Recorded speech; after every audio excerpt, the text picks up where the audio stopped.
Hello, everyone. This is Rob Cunningham with The Cool Show. Got a special presentation I hope will help you in many different ways, both from an understanding standpoint and from a sharing standpoint. So, without further ado, I'd love to just kind of give an overview of how we got to where we are today. What's the long and the short of the history, and what's the inevitability of where we're going to go from this point going forward, both as a nation, as a people, as a world.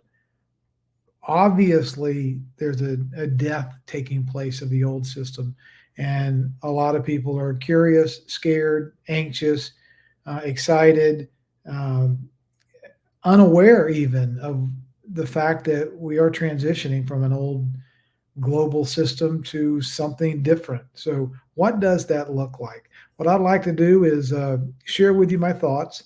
And if you find this video presentation of value, please leave a comment, share it with others. If you got an honest critique, I could do something better, please do let me know. I'd really appreciate that.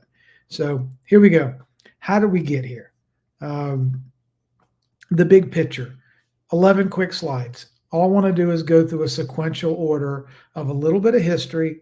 All of this is verifiable, 100% of it. Do with it as you will, but here goes. What is banking? Banking, in essence, is basically a system of ledgering. It's record keeping. Who owes who money, who's the debtor, and who's the creditor. And so, born in the early, actually, it goes all the way back to the 1200s. But the very first formal bank that was ever a public bank was, I believe, like 1587 in Venice.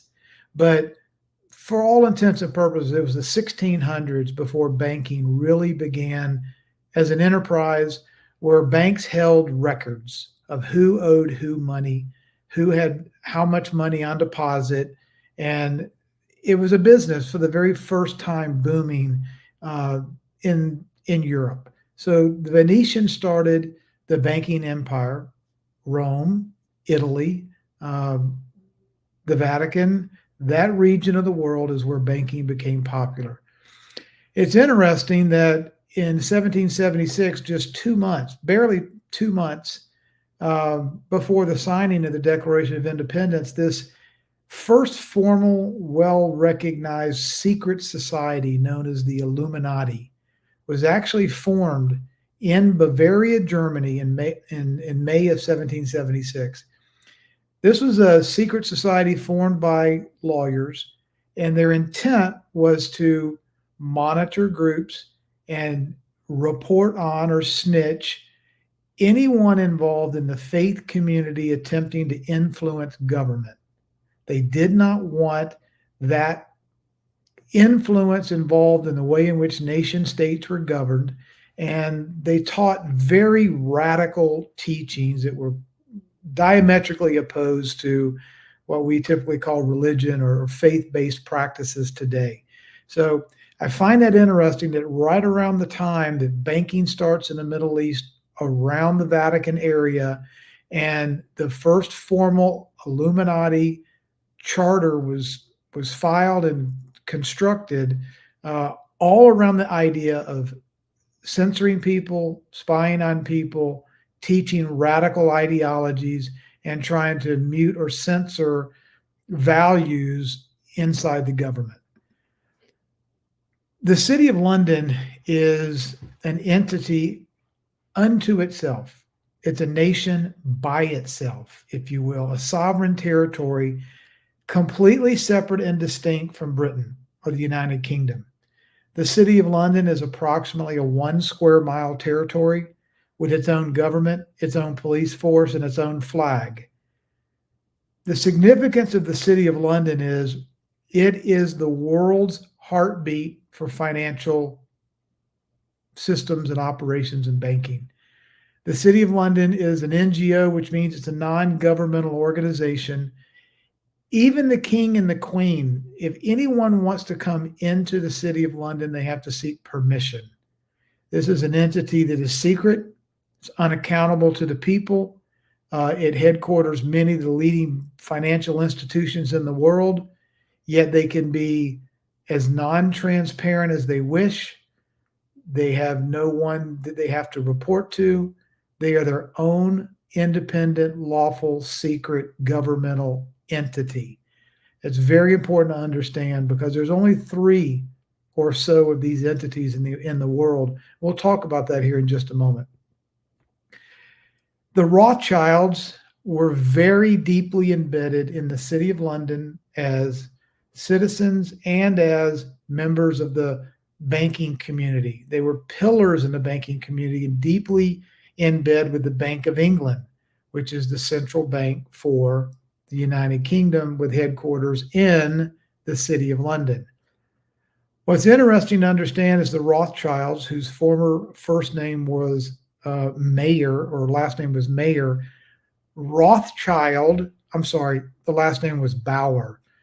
They changed their last name to Rothschild, which stands for Roth is red and Child is shield. Red Shield was in honor of their Marxist roots or Marxist ideology.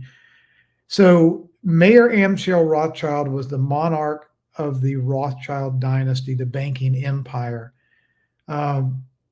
Operating out of the City of London, this quote gives you some insight into why central banks do what they do and why they even exist in the first place.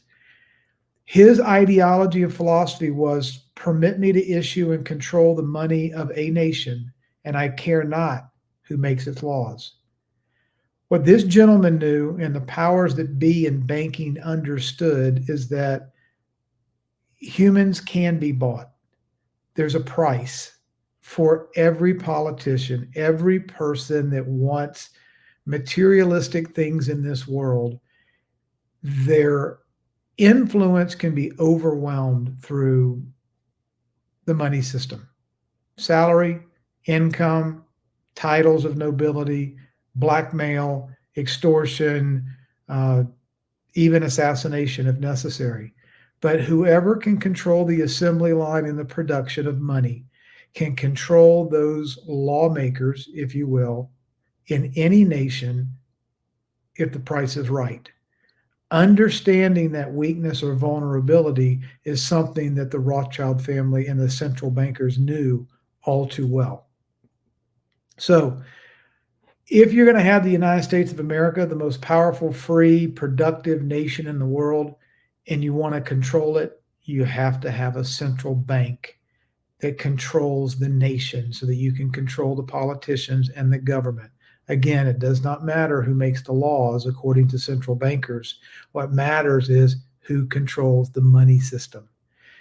Enter the Rothschilds and the Rockefellers and the cast of characters that decided that the United States of America needed a central bank and not a treasury. They needed a central bank. Unfortunately, they got one, and it was headquartered in the City of London in a non-governmental organization. And this group of bankers were able to control our monetary system and the lawmakers that ran our country. This is a non-constitutional, non-treasury function that in 1913, our nation decided under Woodrow Wilson as president to turn over our treasury to a foreign private-owned bank that was unaccountable to anyone in America. Those are just historically documented facts. So what happened here is the Federal Reserve Act of 1913 was signed on December 23rd, 1913. We were not told. As a matter of fact, the people alive at the time were misled as to why the Federal Reserve Act needed to be here. They used reverse psychology. They used bribery. They used blackmail. They waited till most of the representatives had already gone back and left Washington, D.C. to pass this in the dark of night of the 23rd of December. And the Federal Reserve became a part of the United States of America, detaching us from our monetary system, our treasury, our gold and silver backed dollars, and the constitutional ability for us to hold our elected representatives responsible. What we have now, and what we had pretty much from that point going forward, was a control system. We had the City of London that basically controlled central banks the world over. We had the Vatican City and the Catholic Church with the Pope able to wield massive influence the world over in the world of religion, which controlled the people in many nations. And then Washington, D.C., with the most powerful military, the military industrial complex, which we've all heard of. When you have central bankers that are unaccountable, that control nations, and you can control money, and you can control tax advantages to churches and religions, and you can have a military industrial complex that allows you to wield almost infinite power the world over to force people into your operating system. This is what we've lived with, in essence, since 1913. The result of this diabolical control system is that our purchasing power has dropped by 99%.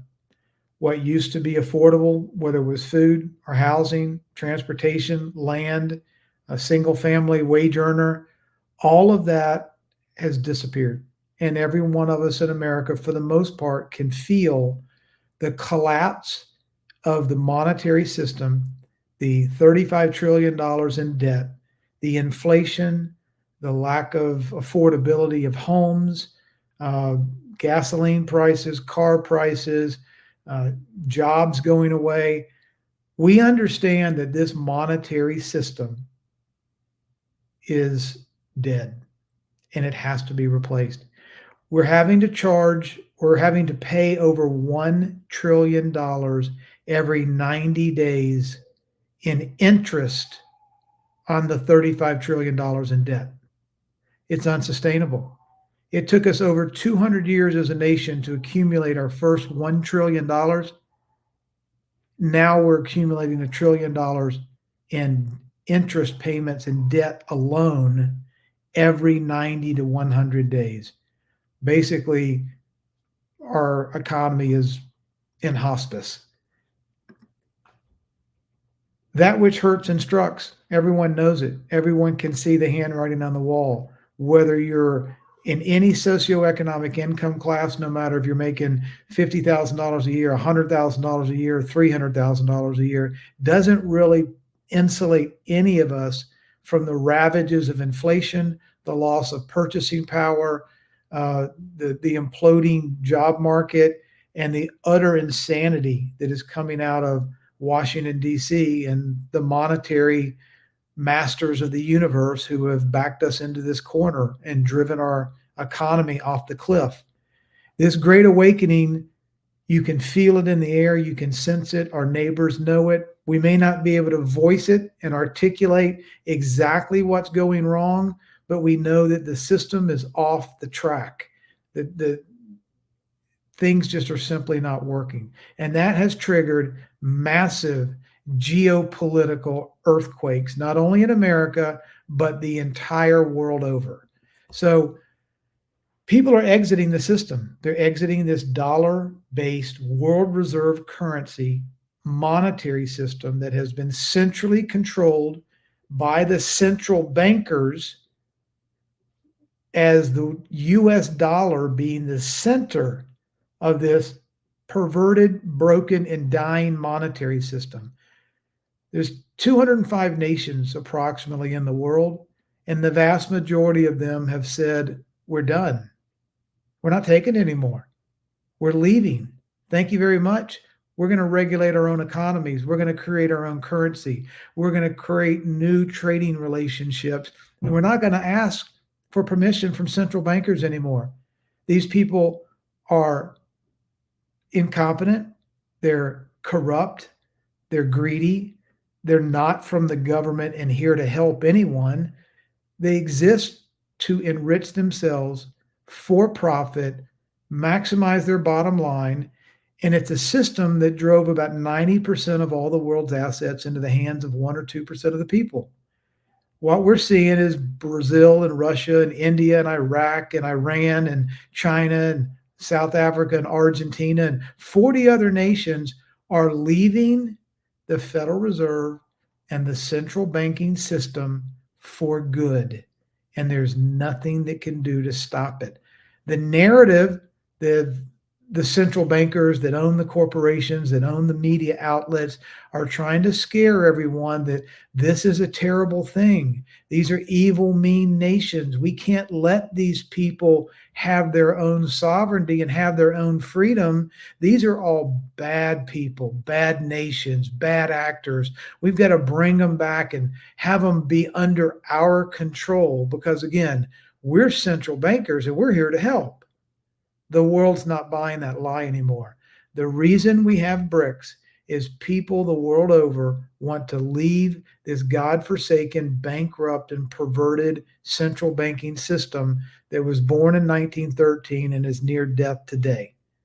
So this is what's happening, and there's nothing to be afraid of.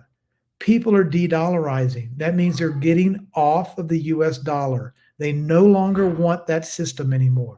They're going to sound money backed by gold and silver instead of IOUs and debt.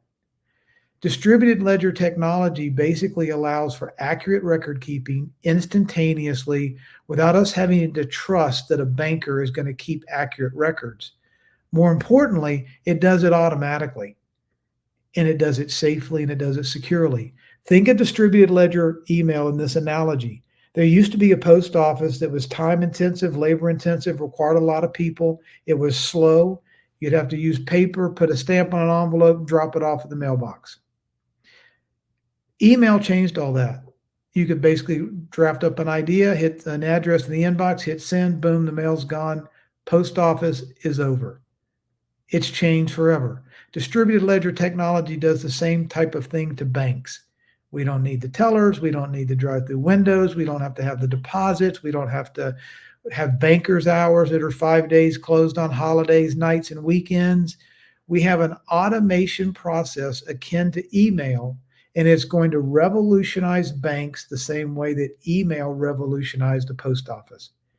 XRP is a stateless, interoperable utility token that allows the exchange of any currency to any currency or anything of value to anything of value the world over. It's a novel technology that is stateless. It's not owned by any nation. It's owned by whoever happens to have the token, and it allows for liquidity to happen across the world. 205 nations are now de-dollarizing, going to sound money, backing away from the US Federal Reserve note, and there's going to be a new birth of wealth for all people the world over. We've had an operation going. This is not happening by accident. No one person could possibly engineer something this sophisticated. We're unwinding a 110-year-old system that started in 1913 and is still ticking today, to unwind and back out all of these nations out of a very intricately woven together, corrupt central banking financial system with all the contracts and all of the trading partners and relationships. Takes time. It also takes global agreement to leave one privately owned centralized system and create a level playing field where 205 nations can live and let live, can do the best that they can do for their citizens with the commodities and the natural resources that they have, without there being any third-party intermediary that's trying to extract wealth from nations and people, cause debt slavery, create and fund a military industrial complex, fund a war machine that keeps the world constantly at war with one another. When we back away from centralized banking and we go back to 205 decentralized nations who are seeking to do the very best that they can for one another, we change the world forever.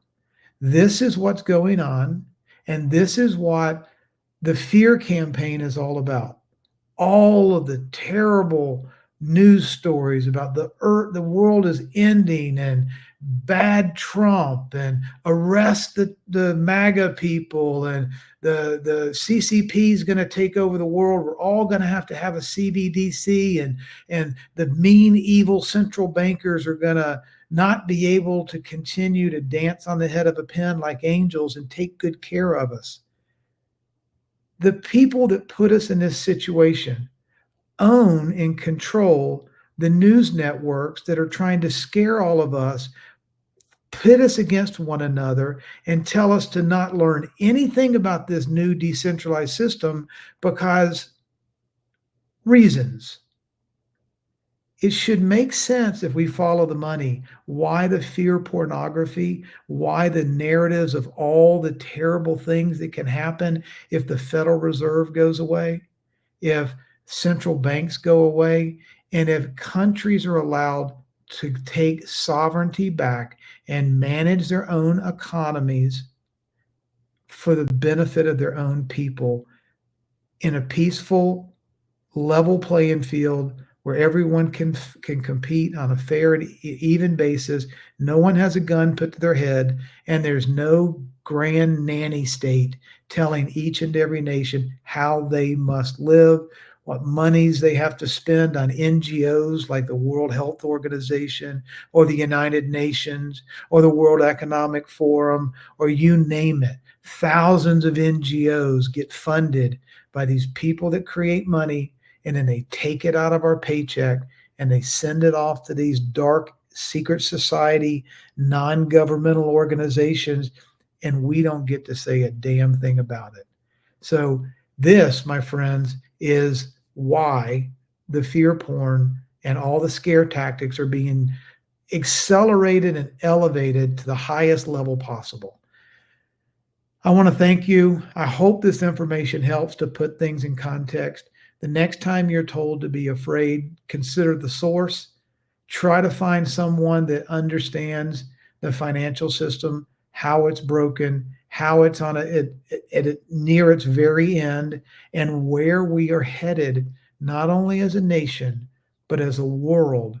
It's going to be a much more peaceful, much more abundant and prosperous, go along to get along type of ending that unfortunately the mainstream media and the bankers and the powers that be do not want any of us to understand. So if this has been of any value to you, I'd greatly appreciate you sharing it. I want to thank you for tuning in, and feel free to leave a comment below.